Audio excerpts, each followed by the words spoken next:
And welcome in, everyone, to the It's Official podcast. I'm Jeremy Plonk. He's Jeff Siegel. We're representing First Bet and Express Bet, our weekly banter show, back after a sick absence last week. We're ready to rock and roll. We'll be with you next week as well, prior to the Thanksgiving break. So looking forward to the next couple weeks, Jeff. The topics in racing, maybe not as scintillating as they are going into the Breeders' Cup or into the Triple Crown season, but we got plenty to talk about still. If there's no news, we'll create it. How about that? Yeah, no, I thought, this time of the year, you're kind of looking to find something that you can kind of latch on. And thanks to Michael McCarthy the weekend at Del Mar, we've got a lead topic, which I'm quite frankly rather excited about. And we'll talk about that as well. Wesley Ward has got a fast one that we'll talk about as well, and a few others. So we've got things to talk about and looking forward. Actually, because we're not going to be on next week, but that's a big day of racing at Aqueduct first Saturday in December. So some very important races there, and then of course the beginning of the championship meet at Gulfstream Park. So things are still happening, even though it's a little bit quiet right now. And this topic doesn't make our five this week because it literally happened right before the recording of our podcast. But I don't know if you saw in Lingfield, England this morning, there was a 5-horse field where 4 of the jockeys misjudged the distance and a 25-1 shot won by about 20 lengths while nobody else thought the race was over at that point. So what happened? The stewards ruled in an hour that there are 10-day bans on the 4 jockeys who misjudged the race. In an hour, a suspension already announced. I just wonder if stewards in Kentucky or California or Florida or around the United States may have paid attention to Lingfield, Jeff. How about that for swift justice? Well, you have to wake them up sometimes, I mean, I don't know how you do that. You go out there and you don't even know where the finish line is. When we've seen that happen here in the States, right? And a 10-day ban will get your attention, right? Yes. So, they do things a little quicker there than we do here. So, but that's kind of weird. And of course, that would bring, if that ever happened in the States, you think the fix was in, so. Well, I think that's kind of what they thought when every other horse in the race was a fairly short price except that one. And the fix may have been in. We'll keep our ears to the internet and see what happens with that story out of Lingfield today on the all weather. That's our topic 1/2 this week on It's Official. Let's go to number 1 on the board. It is the Big Mac attack at Del Mar. No, not what Trump and everybody was eating on the plane after the election and after the UFC fight. These Big Macs were served courtesy of Michael McCarthy. The trainer had a huge weekend. He's got his hand to play now for the Triple Crown season after Bullard won the Bob Hope and Journalism won in Maiden Company. Let's take a look at the first of the 2 Big Mac attacks. That was Bullard in the Bob Hope at Del Mar. As McKenzie Street shakes away up front. And now the first-time starter Madaket Road is taken second. Bullard now setting sail for the top 2, going to come 3 wide. A 43.93 half, and they're into the stretch. It's McKenzie Street in front. Bullard moves up alongside. On the rail, Madaket Road is third, but Bullard has taken the lead. Bullard pulling away here in the Bob Hope. From last to first under Umberto Rispoli, Bullard wins by 5 lengths on the wire. Jeff, you expect Bob Baffert to win this race. He had won the Bob Hope 5 of the last 6 years, the former Hollywood preview, but new sheriff in town, at least for on this particular day. His name was Bullard. He's a son of gun runner. So when you get a 2-year-old who's undefeated, a graded stakes winner as a juvenile and wins like that, and you're my gun runner, you got to say to yourself, I like where I'm at after the first of the year. And there's another colt we'll talk about in a minute from the same stable that looks equally impressive. But Bullard had won his first start, and he had trained well, but not like he had looked like when he won his maiden, and not like he looked here. He's a big, good-looking colt. They gave a lot of money for him, $675,000 as a yearling. And you'd have to think that based on his running style, he'll get nothing but better with distance, with maturity, with experience. You got to like where he's at this stage. And I'm going to make a statement here that maybe will hold me to this about 4 months down the road here. But with this colt, if someone asked me, you could have any 2 colts from the same barn. You could have 2 of Baffert's for the classics next year, any 2. And you could have 2 of McCarthy's, any 2. I would be taking the McCarthys at this stage Hmm. because I think this colt and then the colt that you mentioned earlier, Journalism, we'll talk about him. They have upside that I don't think the Bafferts have in terms of classic distances. And the way Bullard ran here, you'd have to think that he will go better over a distance of ground. All the gun runners seems to do that. And now that they figured out you just hold him up and let him run the last quarter, which I don't think they really knew what this colt wanted to do prior to it starting. I think you've got a lot of work, lots to work with, and the numbers are strong. It's not like he's slow on figures. He is fast on figures. He's got the right style. He also changed leads, a little sloppy on his leads in the final furlong, but at least he changed, which he didn't do in his first start. So he's learning. He's getting that experience. So Bullard, to me, is a monster prospect. All right, that's the first Big Mac. The second, if you're really hungry, would be Journalism. And Michael McCarthy's got one here who's maybe even better bred. This one by Curlin. And out of the La Cañada winner, Mopatism, Doug O'Neill had that one, a really solid mare who ran up and down pretty much every one of the distaff races. She was durable and very likable filly in her racing days. There's a lot to go with Journalism, and maybe not up to the stakes level yet, because in the second start, Maiden, at least we got to see what this one could do around 2 turns, Jeff. Let's let the fans get introduced to Journalism here and then get your take on his performance at Del Mar over the weekend. Toppers at Seaside, who's dropped out of contention, passed by Grinnell and Journalism as they make their way to the top of the stretch. Brother Tony has gone by horses now to mid-pack, but it's Rank and Mellencamp who turned for home together. Rank in front. Rank has taken over the lead here under Antonio Fresu, moving away from Mellencamp, but here comes Journalism on the outside. Rank and Journalism by the 16th pole. Journalism to the front. Stop the presses. Journalism wins. Winning it by 3 on the wire to Rank. What I liked about this, Jeff, we just saw the end of the race. Journalism actually broke on top, got the first call out of the starting gate, and then came back to the rider, and then was able to make that kind of run behind 111 for 6 furlongs. They weren't blazing out there. It wasn't a pedestrian race, but didn't need a meltdown to run that well. That was really good from start to finish for that colt. Well, he had showed a lot of promise in his debut when they flat out gave him a run. Let him get out of the gate, get some dirt in his face, let him finish out, gallop out well. And he looked really good in that race, but he looked even better here. And, of course, I've always said, I'll say it again a million times, it's not the first race that's important with a 2-year-old. It's the second one, because then you figure out where they're headed. Did they get better? Did they go backwards? Did they mentally freak out? And this colt did everything like a seasoned pro in this race. He pointed out how handy he was when he broke and took back. Not the easiest thing to do, to come from off the pace at Del Mar on a track that's generally, as a general rule, kind of speed. But and he switched leads beautifully here. He did not do that in his first start. So there was a lot of things to like about Journalism. And again, Mike Curlin out of a group-winning distance dirt mare, first foal from that mare, Mopatism. I mean, you know, now you're thinking, if you're Michael McCarthy, you think, okay, the other ones want a stake. This one's going to go into a stake. Do I separate them? What do I want to do here? How do I map out the plan? It's easy when you have one horse, but when you got 2, you got to be careful here. So I love them both. And like I say, I think in February, March, I think if they stay healthy, which is a big if, but if they stay healthy, they're the ones that people are going to be talking about in California, other than the Baffert so impressive and did so well on Breeders' Cup Day. Let's talk about the guy at the controls for just a minute, Michael McCarthy. We know him from CC, the great filly and mare sprint winner, City of Light, a horse who won a Breeders' Cup Dirt Mile and a Pegasus World Cup, but he won the Preakness and was third in the Belmont 3 years ago with Rombauer in 2021. And then he came back this year, and I don't know, did he get a little bit of Derby fever with Endlessly? You know, we talked about, well, he's not going to go to the Triple Crown with them. Then ended up going to the Derby with the horse who was so good on synthetic and turf at 2 and synthetic at 3.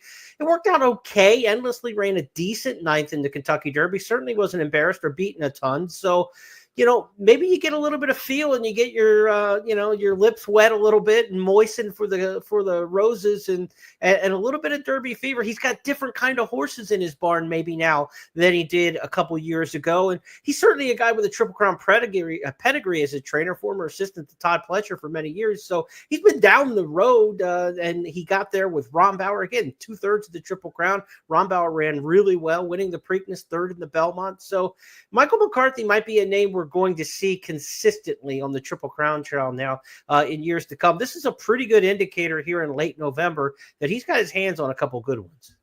He absolutely can handle a top-class horse. He will win a major race. Well, he already won one classic. We know that. Right. But there's a Derby in his future, especially when he starts getting these very expensive either yearlings or homebreds that he's getting.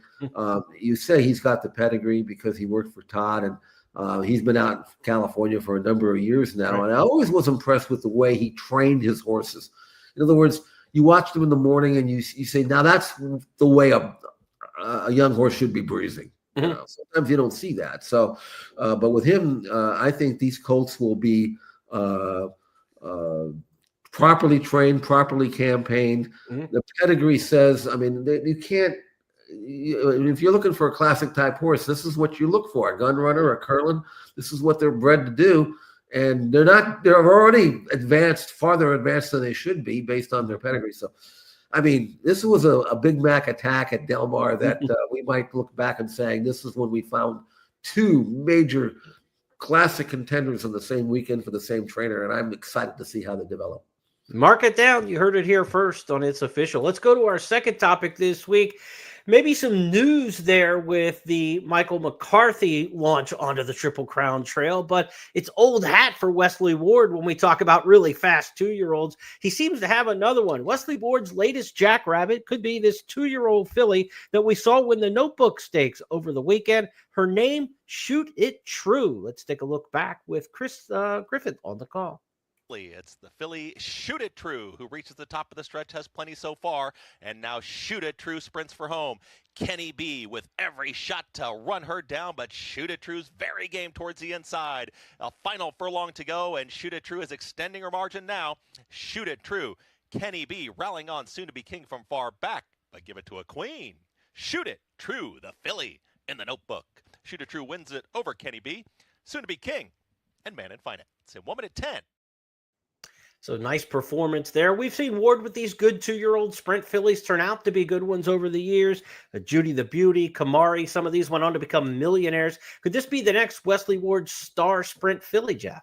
I would think so. You remembered her at Keeneland when she broke her maiden first time out and 52 flat and won by 7.5 lengths. She was 3-5 in the race at Churchill on the 2-year-old race, the Kentucky Juvenile on Derby week, and obviously something happened to her. She had speed, faded, and then we don't see her again until this race, which was, to me, a questionable placement. You're running against the boys. Not that the fillies can't beat the boys, but you would have thought that in looking at the nominations, you had Man in Finance, who won his first start by a pole.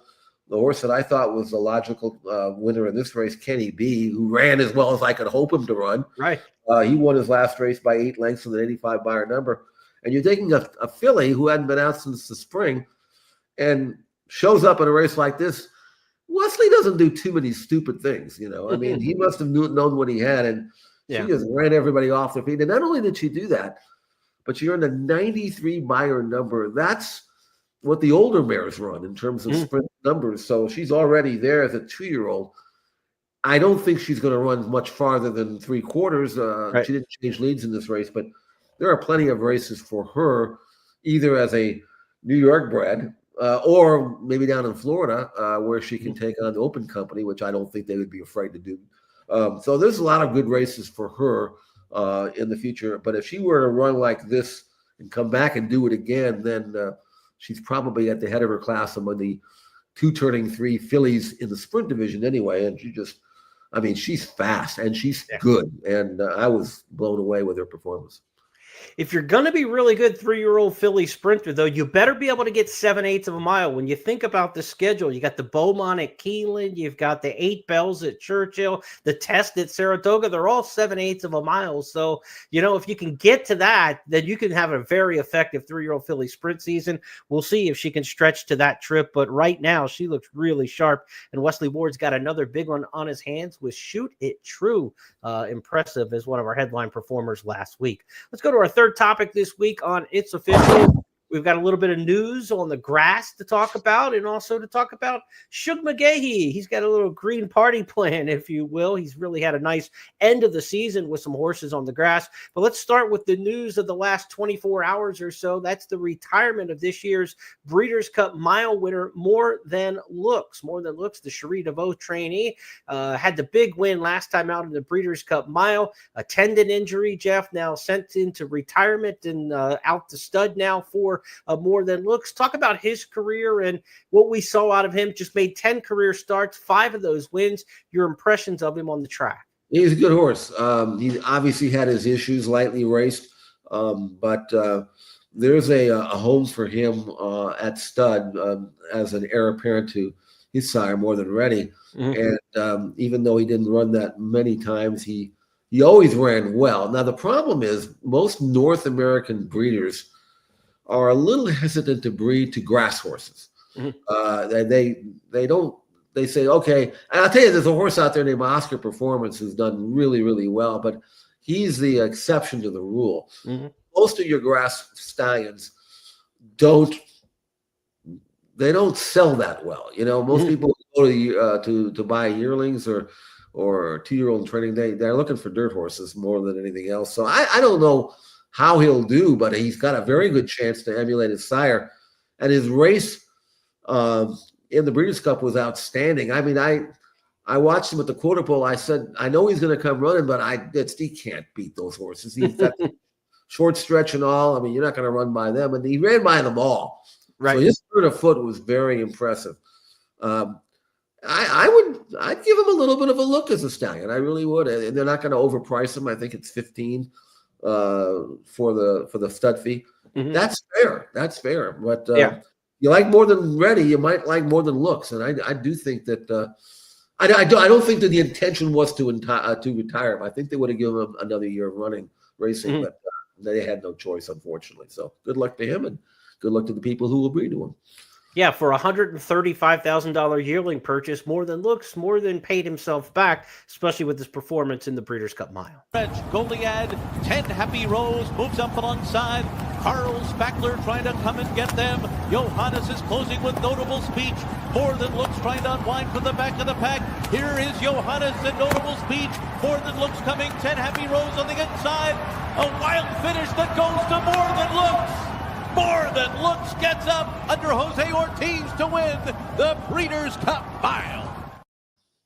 So many times this time of year, Jeff, we're talking about those who are heading out, but we're also looking ahead to the next calendar year. We've got a couple horses on the grass we want to talk about, both for trainer Shug McGahee, who won major stakes races in recent weeks across the U.S. Shug's Green Party is what you called it in the headline here. And let's take a look first off at the Red Smith winner, a horse last year I thought was going to move up into this big turf division in Integration.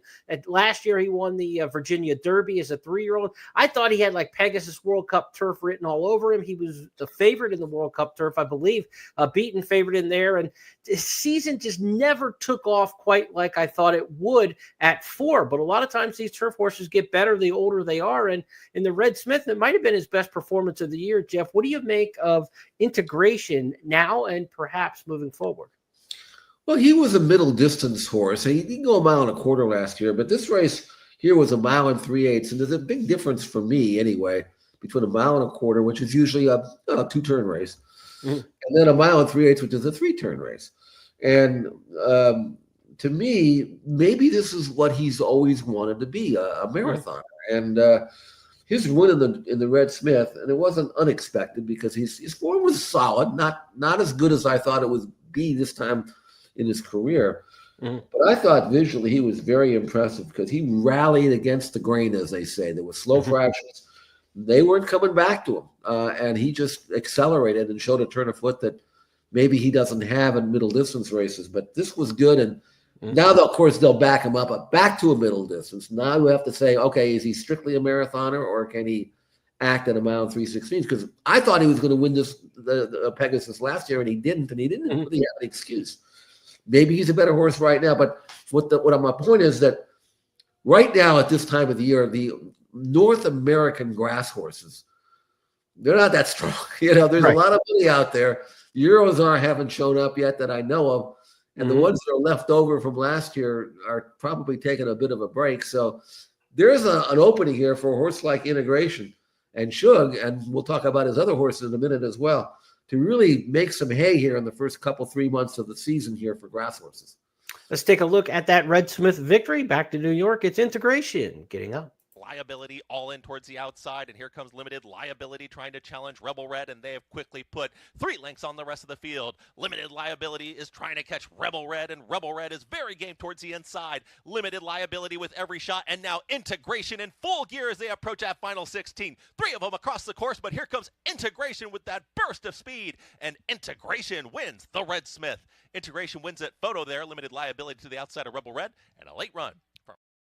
Question will be, like you said, do you cut back? Can he be a Pegasus World Cup turf kind of horse, or do we go long on the grass and look for those McDermott and some of those big long races that we see down at Gulfstream Park during the course of the winter season? We shall see. But he'll be in Florida for Shug over the course of the winter. His stablemate might be one he has to worry about in Battle of Normandy. This is a horse who won the River Cities at Churchill Downs in recent weeks, and it was back-to-back wins in the River Cities for Shug, who won it last year with Smoke and Tea. He looks at some of these races late in the year, and he's got horses who are ready to roll at this time when some of the others are kind of put away for the winter, and it paid off again with Battle of Normandy. Let's go back and take a look at his win in Kentucky. At the back, top of the stretch, Battle of Normandy comes off the turn and takes charge and kicks on by 2. Battle of Normandy clear by 2 with a furlong to go. Reckoning Force and Gigante chasing. Wonderful Justice trying to hang tough. Master of Foxhounds dives to the rail, but time is running out, and Battle of Normandy is clear by 3, and he's gonna do it. Battle of Normandy, the winner in the end. This one absolutely feels like a Pegasus World Cup turf kind of horse, Jeff. Your thoughts on Battle of Normandy? Nice colt, 97 buyer number, legitimate number, especially when you consider how slow they went the first part. But that's fine, because you go slow and then you explode from the quarter pole of the wire. You're going to be tough to beat, especially if you have the kind of tactical speed that Battle of Normandy has. 4 in a row now for him, and he's a City of Light colt that, as City of Light did, got better with age, and most of his get do. And I think this is the kind of colt who will do just that. I mean, he's now 4 turning 5. He should be in the prime of his life. And based on his win streak, his numbers rising, his tactical speed, his ability to give you a second move and come home so fast, you would think that he would be really, really highly competitive at any grade 1 in North America that he wants to run in after the first of the year. And obviously the one at Gulfstream would be logically the next stop, and he may have to run against the stablemate. I tell you what, this Shug McGahee Green Party looks pretty strong in the grass division after the first of the year. We shall see with those. Now, again, we talk about this time of year. It's some horses that are exiting the stage completely, some that are gearing up towards next year, and some we haven't seen a while trying to get back on track. That's where we're going to go for our next topic, where no news is bad news in this department, because if you're not back working towards the winter, it's time to get on, and we haven't seen or heard much at all of late. In fact, since October, from a horse, Nysos, who you think might be the most talented of the 3-year-olds in this entire crop this year. But Nysos, we haven't seen him since February. He got back on the workout tab in October, and we still haven't seen him. With a race like the Malibu, the grade 1 7-furlong race at Santa Anita the day after Christmas, now just about 6-7 weeks away. We're not far off from it. You're not going to make that kind of race. So no news out of Nysos, not good news. No, he there's not a doubt in my mind, based on his resume, that he was the most talented 3-year-old colt of his crop this year. He only ran 3 times. Broke his maiden first time out by 8 or 9 lengths. Came back and won another allowance race, or no, a stake, I should say, and then won the Bob Lewis, and that was it. And he never, to my knowledge, he never left the track. His injury, whatever it was such that they thought it would heal. In fact, he did make it back for his first breeze, went in 47-2 on October 10th. And I was saying, great, this is perfect. He's back. He's worked a half already.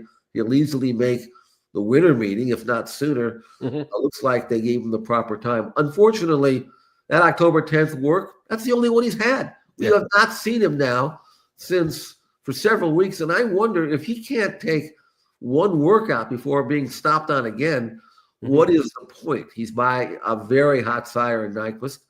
And I would think that because we haven't heard anything from him, that he might be retired. I don't know that. It's none of my business. I'm not going to go asking around. But I mean, the evidence is pretty strong here. It's circumstantial, but with the breeding season coming up, you would think that they'd want to kick on with that and start booking mares to him and promoting him. The fact that they haven't done that yet may be viewed as somewhat optimistic because they haven't yet. But if you can't stay sound after 4 or 5 months off and then have one workout and then can't work again for 2 months, that's not a good sign. And it's too bad because I think greatness was there, and he's going to go to stud, and we'll never know how good he really could have been or would have been. So anyway, I hope he makes it back, but I'm not looking forward to that. On the other hand, Baffert had another undefeated 2-year-old or 3-year-old last year who is back, and he looks great. We're talking about May Moon. It's a frosted colt. Won his first 2 starts. Again, broke his main sprinting first time out by a pole. This was a breeze that he had over the weekend, 36-3. That not a team drill. That's a horse he picked up on the turn. And he looks good. I mean, this is a colt that I thought was among the top 5, if at worst, on this crop. And if he comes back for Bob, Jeremy, I think he's going to be a major player in the older division next year. You got that Malibu at 7 furlongs. Could that be the comeback race off the bench? We will see December 26th, opening day of that classic meet at Santa Anita. But good news, bad news in that Baffert camp with those horses who have been away since February. Again, we haven't seen anything. The bad news on Nysos. The good news with May Moon, though, that one back working. The $900,000 frosted 2-year-old purchase, trying to get back to the races. Hasn't run since February the 11th. So a little bit of news and update there from a big worker over the weekend. Now let's talk about some stars of the future. We always look ahead here on our final 5th topic of the It's Official podcast. Our stars of tomorrow this week are going to take you to Gulfstream Park on the 16th on Saturday. A horse named Grayscale, first-time starter, well bet. This 2-year-old, another one by Frosted. Gabe Pruitt on the mic, subbing in for our man Pete Aiello. Let's hear Gabe's call of Grayscale, debuting a winner. 4th, 3 more back to 1 more. Duke is the move towards the top of the stretch. Drayden Van Dyke still cruising on Grayscale. The favorite Grayscale looking to polish it off. He's past the half, 46-3. Commendator is down the center of the track in 2nd. Insurmountable is 3rd. It's 4 back to Vanilla Franco 4th, but in deep stretch, Grayscale. Waddell draw clear late. Grayscale as advertised on debut at 1-5. It's all Grayscale. He will win it easily. Commendatory solid 2nd, 4 back. What do you make of this one, Jeff? Grayscale. This, I looked him up because he brought $240,000 as a yearling, and that's a lot of money for a Frosted. So I figured, and I love Frosted, don't get me wrong, but you shouldn't have to pay for that kind of a horse being by that sire by $240. So I figured, okay, this bottom line, the female family must be great. It's got to be that. I went and looked at the catalog page. There's no stakes horses in the 1st generation. There's no stakes horses in the 2nd generation. No stakes horses in the 3rd generation. This is the kind of horse, if you pick up the catalog, you figure, I can get this horse for like 20, But these guys don't make that many mistakes, guys who spend $240. So he was supposed to must be a great looking horse, I'm sure. And then he's 1-5. When was the last time you saw a first timer other than a Baffert maybe that was 1-5 first time out? Right. He won the race. He got a good number. He wasn't knocked about at all inside the furlong pole, which is kind of coasting along there. Smart. You don't need to brutalize him first time out. Right. Now the question is, Jeremy or Safi Joseph, what do? Do you bring him back in 3 weeks and try to steal a stakes at Tampa Bay, or do you say, wait a minute, I don't have to do that. I mean, let's give this colt a chance to be somebody. Isn't there a mile race for 3-year-olds around the first of the year in Gulfstream? Yeah, the Mucho Macho Man, Right. and that would fit in perfectly, I would Yeah. think, on that program. And Safi usually has a hand to play in there. Of course, you've got that Florida Sire Stakes Series Sizzler in there, who's been running through the wind there. Right. Rated by Merit, I believe the name is, just exceptionally fast. Perhaps you see him in that race, but yeah, that could be a good spot for him. The Mucho Macho Man for Grayscale, one to watch in the 3-year-old ranks. I mentioned Gabe Pruitt on the mic there. He was filling in for Pete Aiello, who was out for the week. Gabe apparently got a flat tire on the way to the track one of the racing days and couldn't get there for the first race. So our buddy Brian Natto had to get in the announcer's booth and call the first race on the card in substitution. That had to be a high panic attack. But Brian did a really nice job. So hats off to him. And his quote afterwards, he has a newfound respect for what the track announcers have to do in putting together a race call. But good to see him pinch it in there. One of the good guys in the game, our buddy Brian Natto. Yeah. Jeff, that's our 5 topics this week. Let's give the quick review of them here as we go down. The Big Mac attack at Del Mar. We saw 2 major potential 3-year-olds for next year. The Bob Hope winner for Michael McCarthy, that one being Bullard. And then the second start route winner, Journalism, an $825,000 colt. Jeff says he may have a stronger hand to play Mike McCarthy than Bob Baffert right now for next year's Triple Crown. The Ward's latest Jackrabbit, headline number 2. That was the Notebook Stakes winner, the New York bred filly Shoot It True, who beat the boys, and she'll be one of the top 3-year-old filly sprinters next year if things progress. Shug McGahee's Green Party plan. We talked about that, how he could have a couple horses towards the Gulfstream Championship meet coming up, including the Pegasus World Cup Turf with Battle of Normandy and Integration. Of course, we talked about the retirement of Breeders' Cup winner More Than Looks, who's headed off to Lanes End Stud. No news is bad news. Well, that's the case with one of the top 3-year-olds this year, Nysos, who just can't get back on track. We haven't seen that one since October 10th, but his barn mate was back on the workout tab this past weekend. Good to see May Moon training back. Maybe we get to see him on December 26th in the Malibu at Santa Anita. And our star of tomorrow was Grayscale, called home by Gabe Pruitt in that one. Safi Joseph trains Grayscale, this week's star of tomorrow. These 5 topics are now official because Jeff Siegel and I said so. That's the way we play it. We'll do it all again next week on Thanksgiving week, where we're going to have a lot to review, especially from an international standpoint, Jeff, because this Saturday night into Sunday morning, Sunday in Japan, is the Japan Cup, one of the world's most important races, and an international cast. A lot of our fans are going to know Auguste Rodin, of course, who won the Breeders' Cup Turf 2 years ago at Santa Anita. Goliath, Fantastic Moon from Europe. They're going to head to the land of the rising sun, but the favorite amongst oddschecker.com is a 3-year-old filly Servinia, and then the 5-year-old 4-time Group 1 winner in Japan. Second choice is Deuce. So the locals are the 2 favorites according to oddschecker.com for the Japan Cup. You can watch and wager on that with Express Bet and First Bet again late Saturday night into Sunday morning. The Japan Cup, the headline card this weekend, and we'll have all the wagering for that, Jeff, and we get a chance to recap it next week. Well, I think it's Thanksgiving next week. Is that correct? That is correct. So are we working or not?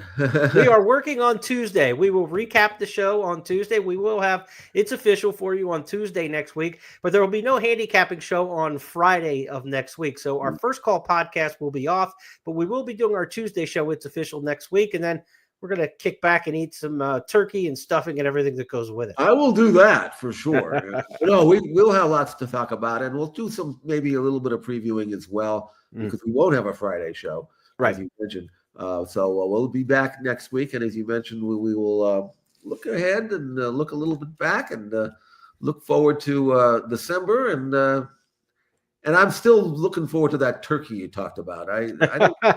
I'm not really adept at making a turkey, but where I'm going, I don't have to make it. That's right. Kick back and watch some football. There'll be games on for sure. Yeah, you got that right. So, okay, well, good luck to everybody this weekend. We'll talk on Friday and see if we can find some money-making opportunities over the weekend. We'll see if we can do that and continue on, and looking forward to the first of the year. All right. On behalf of Jeff Siegel, I'm Jeremy Plonk, and everybody with First Bet and Express Bet. Have a great day, everybody. We'll see you on Friday.